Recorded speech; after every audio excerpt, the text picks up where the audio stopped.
On September 8th, 1857, a festive mood filled the first-class dining room aboard the SS Central America. The ship had departed Havana that morning and was making excellent time toward New York City. Passengers who had struck it rich in the California gold rush mingled with merchants, families, and ambitious speculators. Among them sat a newlywed couple, Ansel and Adeline Easton, celebrating their marriage and the fortune they'd made in the western goldfields. They had no idea they were sailing toward one of the greatest maritime disasters in American history, and toward an economic catastrophe that would reshape the nation and ripple across the entire world. The SS Central America was no ordinary steamship. Originally named the SS George Law, this 85-meter sidewheel steamer ran a crucial route connecting San Francisco to Panama and then onward to New York.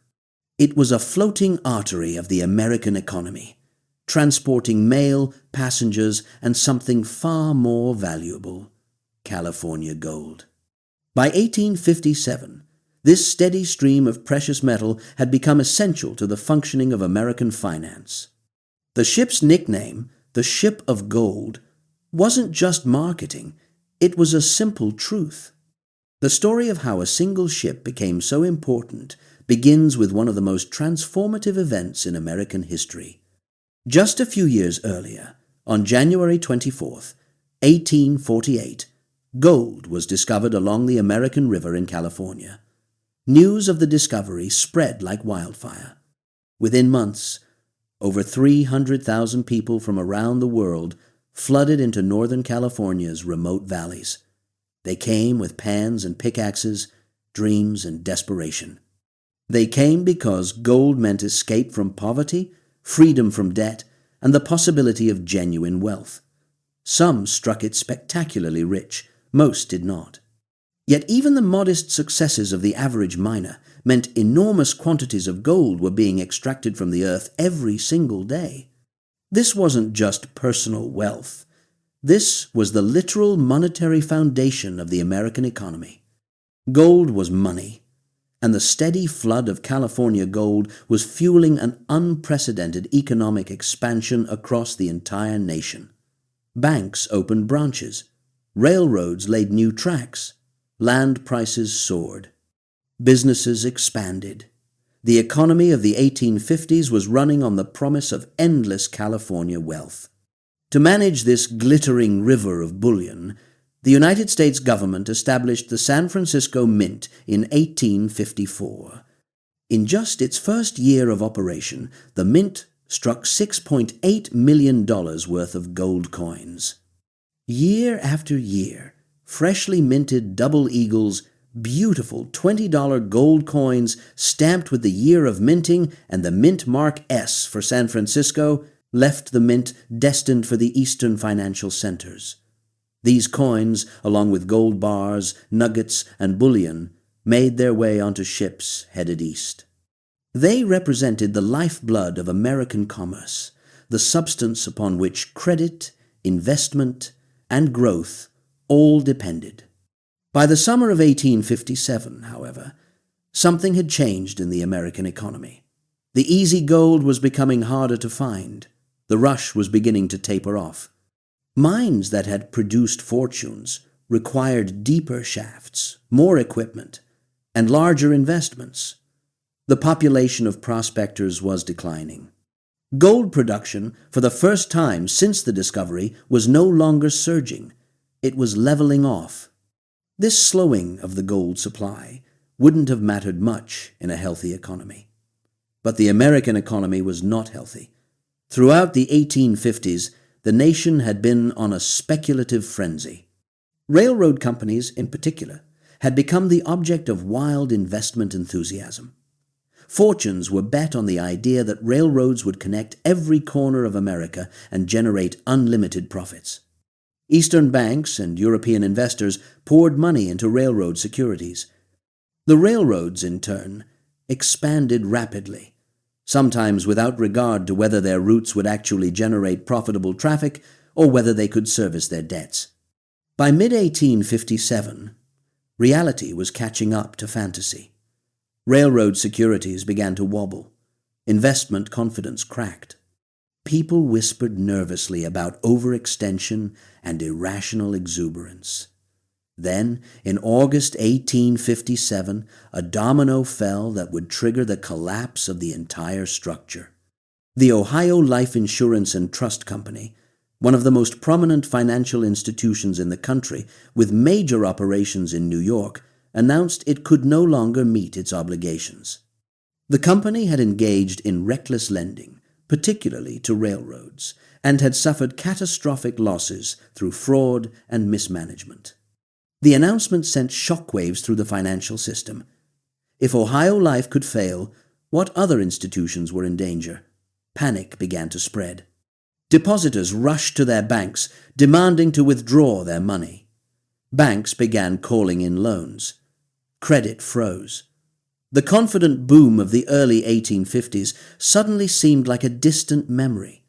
In this moment of severe strain, the financial leaders of New York did what they always did in such circumstances. They looked west to California. They knew that a substantial shipment of freshly minted California gold coins and bullion was expected to arrive at New York banks in the fall of 1857. This gold would replenish depleted reserves. It would calm markets. It would restore confidence. Financial papers and bank statements from the period make clear that everyone was counting on it. The gold was not a luxury. It was a necessity. Several major New York financial institutions pooled their resources and arranged for a large shipment to be sent from the San Francisco Mint to their vaults.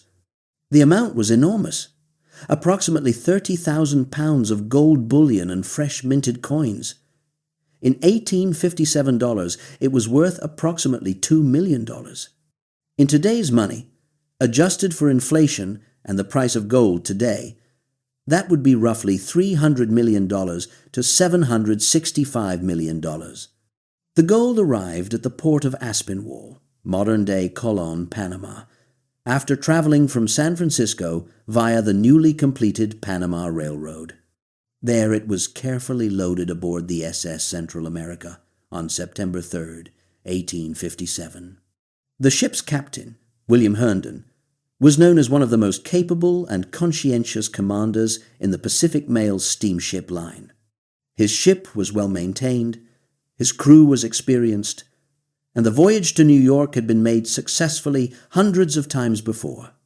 Along with the institutional gold shipment, the Central America carried hundreds of passengers who had their own personal fortunes in gold. Miners who had spent years in the California gold fields climbed aboard with their life savings in trunks and luggage, gold dust, nuggets, and bars. Some of these men had struck exceptional wealth. They carried fortunes worth tens of thousands of dollars.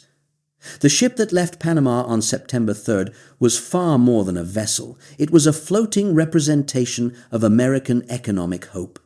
The voyage began without incident. The Central America steamed out of Havana on the morning of September 8th with clear skies and favorable weather. Captain Herndon had commanded the ship hundreds of times on this route. The passage to New York typically took about a week. Nothing suggested that this voyage would be any different. But the weather was changing. By the evening of September 9th, the wind had begun to pick up noticeably. The sea grew rougher. Experienced sailors among the passengers and crew recognized the signs. A major storm system was approaching. By September 10th, it became clear that Central America was heading directly into the path of a Category 2 hurricane. Throughout September 10th, 11th, and 12th, the great ship fought against the storm. The winds grew stronger and stronger. The waves grew higher and higher. The boilers, essential for the ship's side-wheel propulsion, began to falter under the strain. Water poured into the hull. Crew members worked frantically to pump out the rising seawater and repair damage from the furious assault of wind and waves. Captain Herndon made several attempts to maintain the ship's heading to reach calmer waters before the damage became catastrophic. But the hurricane was more powerful than any single ship. By September 12th, the situation was clearly hopeless. The boilers had failed. The ship could no longer make headway into the storm. Water was flooding in faster than it could be pumped out. The SS Central America, the ship of gold, was sinking. What happened next stands as a testament to the character and training of Captain Herndon and his crew. Rather than abandoning the ship to save themselves, they turned their efforts entirely toward rescuing the passengers. Signals were fired. Nearby ships responded to the distress calls. The crew worked through the chaos to lower women and children into lifeboats and transfer them to rescue vessels. The officers stood firm. The crew maintained discipline in the face of death. When one of the passengers at Captain Herndon's table on that final evening had mentioned a story about a shipwreck where the crew had abandoned the passengers to save themselves, Herndon had responded with quiet certainty. "Well, I'll never survive my ship. If she goes down, I go under her keel." By dawn on September 13th, that promise had been kept. The SS Central America had slipped beneath the Atlantic Ocean 7,200 feet deep off the coast of the Carolinas, taking with it 425 of the 578 passengers and crew. Captain Herndon went down with his ship, maintaining his post to the very end. The gold, all of it, remained with the ship, locked in the captain's safe and the ship's hold, now resting in the cold darkness of the Atlantic. News of the disaster reached the East Coast slowly at first. Ship arrivals were unpredictable, and the absence of the Central America might simply mean it was delayed by the storm. But as days passed and no word came, the atmosphere on Wall Street grew increasingly tense. By September 15th, definitive reports of the sinking reached New York. The ship was gone. The gold was gone. The $2 million fortune that had been counted on to stabilize the American financial system had vanished beneath the Atlantic. The effect was instantaneous and catastrophic. On hearing the news, bank officials in New York faced an impossible situation. The gold they had been counting on would never arrive. Their reserves would remain depleted. The panic that had begun with the Ohio Life failure intensified dramatically. It was no longer a distant worry about general economic instability. It was now a concrete, visible, undeniable shortage of gold reserves. Runs on banks accelerated across the nation. Depositors rushed to withdraw their money, fearing that their banks would fail just as Ohio Life had failed. Banks responded by restricting withdrawals and calling in loans. Brokers who had borrowed money to purchase securities were forced to sell those securities at any price to cover their debts. Stock prices collapsed. Between September and November 1857, the stock market fell approximately 20%. Major brokerage houses, the largest financial institutions in the country, went bankrupt. The failure cascade that had begun with the loss of Central America's gold spread from institution to institution like fire through a powder magazine.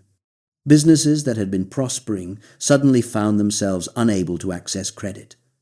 Factories shut down or cut back production.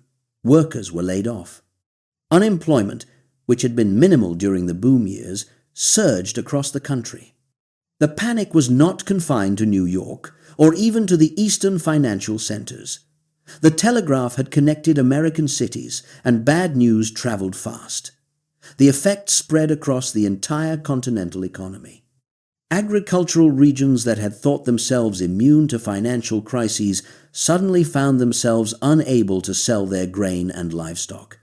Prices collapsed. Farmers who had borrowed money during the good years of the early 1850s suddenly could not service their debts.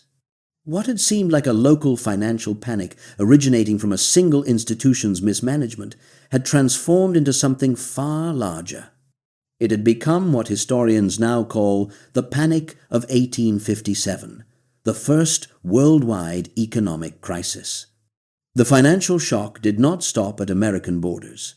The consequences of the Panic of 1857 rippled across the Atlantic to Britain and throughout the entire industrialized world. American banks and merchants had borrowed heavily from British banks and European investors.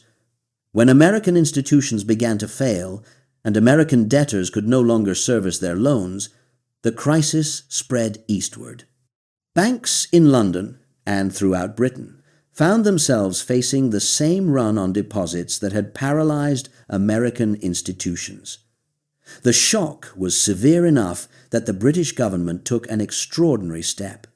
It suspended the Bank Act of 1844, effectively abandoning the gold standard to allow British banks to cease specie payment.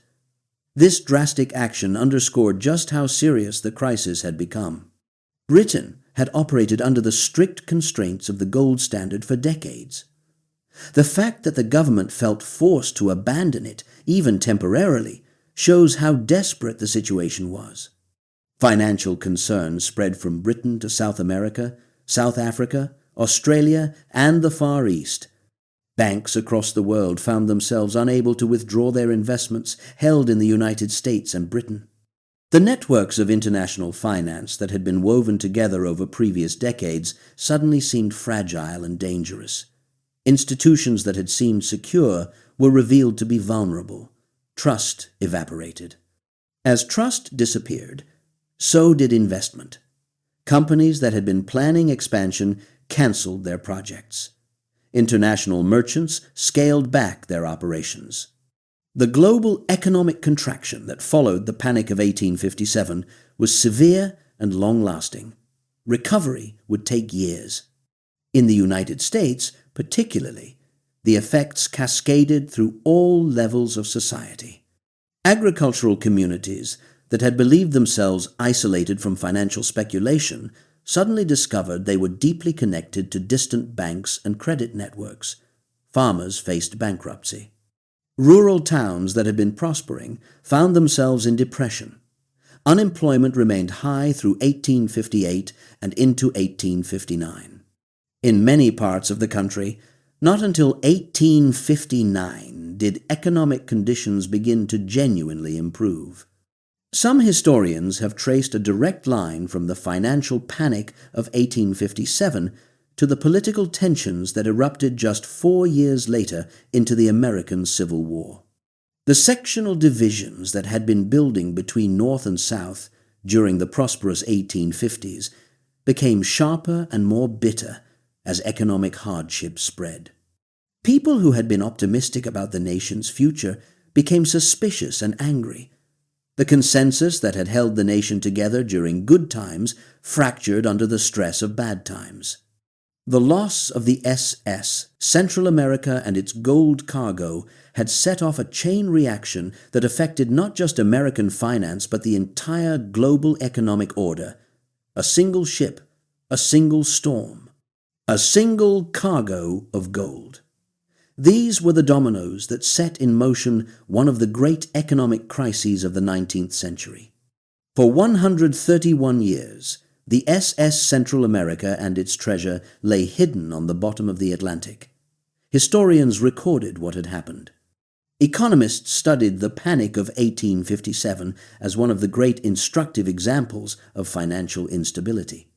But the gold itself remained in the deep, far below where any salvage operation could reach it with 19th century technology. It was not until 1985 that an engineer named Thomas Thompson founded the Columbus America Discovery Group with the specific goal of locating the wreck of the SS Central America.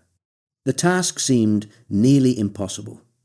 The ship lay 7,200 feet below the surface, 250 kilometers off the coast of North Carolina. It was smaller than a house, hidden in an ocean that covered millions of square miles. Yet Thompson and his team were determined. In September 1988, precisely 131 years after the ship had sunk, the Columbus America Discovery Group located the wreck. It was one of the most significant discoveries in the history of treasure hunting. Over the following years, working with specially designed deep-sea submersibles nicknamed Nemo, salvage teams carefully recovered thousands of artifacts from the site. Over 7,000 gold coins were brought to the surface. Hundreds of gold bars were retrieved. Also recovered were personal items that breathed life into the human story of the ship. Daguerreotype photographs, the personal effects of passengers, clothing, jewelry, and even a ship's bell. The recovered gold, when eventually auctioned off, fetched enormous sums. Individual gold bars, some weighing nearly 80 pounds, sold for millions of dollars. Coins minted at the San Francisco Mint in 1857 sold for thousands or tens of thousands each. The total value of recovered treasure was estimated to be between $100 million and $150 million in modern money. It was, as many described it, the greatest treasure ever recovered from the American sea. Yet by the time the gold was recovered, its economic significance had changed entirely. In 1857, the loss of that 30,000 pounds of gold had been a catastrophe because the economy depended on gold as money. Every banknote issued was supposedly backed by gold. Credit extended by banks was supposedly secured by gold. The entire financial system rested on the assumption that gold was available to back the promises institutions had made. When the Central America sank, those promises were broken. Banks that had issued notes expecting gold to back them had no gold. Depositors who had entrusted banks with their money discovered that those banks could not fulfill their obligations. This gap between promise and reality was what created the panic. The loss of the gold meant a loss of confidence in the entire system. The story of the SS Central America teaches us something profound about how financial systems work and how fragile they can be. The economy of the 1850s seemed robust and expanding. The gold was flowing in steadily from California. Businesses were growing, employment was high. But beneath this prosperity was a dangerous dependency. The entire system required the continuous arrival of that gold to function. When the gold stopped arriving, not because mining had slowed, but because a ship sank in a storm, the entire structure came crashing down. A single ship, a natural disaster. No one had made a terrible mistake in policy. No one had deliberately defrauded anyone. A hurricane simply struck an unlucky ship. But that natural disaster exposed the fact that the financial system had built up dependencies and fragilities that a single shock could shatter. What happened after the Panic of 1857 shows how economies recover from such crises. Eventually, confidence returned. New gold from California resumed flowing into eastern banks. Credit began to flow again. Investment resumed. Over the course of a few years, the economy recovered. By 1859, growth had returned. But the experience had been harsh and the recovery slow. The wreck of the SS Central America had one other important effect on American history. It demonstrated in the starkest possible terms the dangers of depending on a single resource for economic stability. After 1857, economists and policymakers became more skeptical of the idea that gold alone could guarantee prosperity. The lesson that excessive dependence on any single commodity was dangerous took root. It contributed, over time, to the development of more sophisticated financial systems and to a gradual shift away from the exclusive reliance on gold as the only backing for currency and credit.